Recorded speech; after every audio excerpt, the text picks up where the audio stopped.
এই মুহূৰ্তত এটা ডাঙৰ খবৰ যে অৱশেষত শিক্ষা সংসদে ঘোষণা কৰিলে এইচএছৰ ৰিচেকিংৰ ৰিজাল্ট আৰু কিছু মুহূৰ্ত পূৰ্বে এইচএছৰ সায়েন্স ষ্ট্ৰীমৰ ৰিচেকিংৰ ৰিজাল্ট ঘোষণা কৰা হৈছে।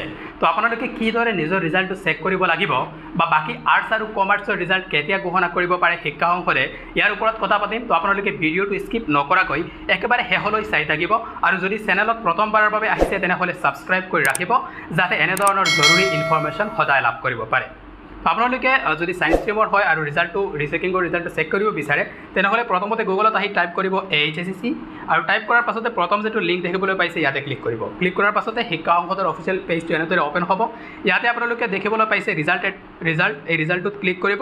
ক্লিক কৰাৰ পাছতে ইয়াতে দেখিবলৈ পাব প্ৰথম যেটো লিংক আছে লিখা আছে যে rechecking result of science stream 2024 এই যেটো লিংক আছে এইটোতে ক্লিক কৰি দিব।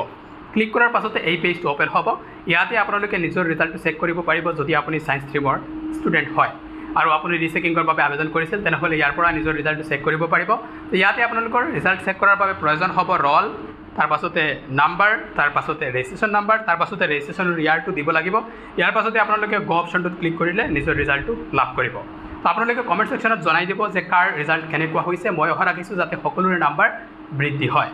আৰু বাকি যে আৰ্টছ আৰু কমাৰ্চৰ ৰিজাল্ট অতি শীঘ্ৰেই ঘোষণা কৰিব।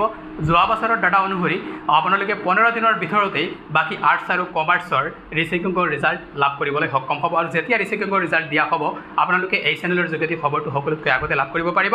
ইয়াৰ বাবে আপোনালোকে চেনেলটো ছাবস্ক্ৰাইব কৰিবলৈ নাপাহৰিব। থেংক ইউ, থেংকছ ফৰ ৱাচিং।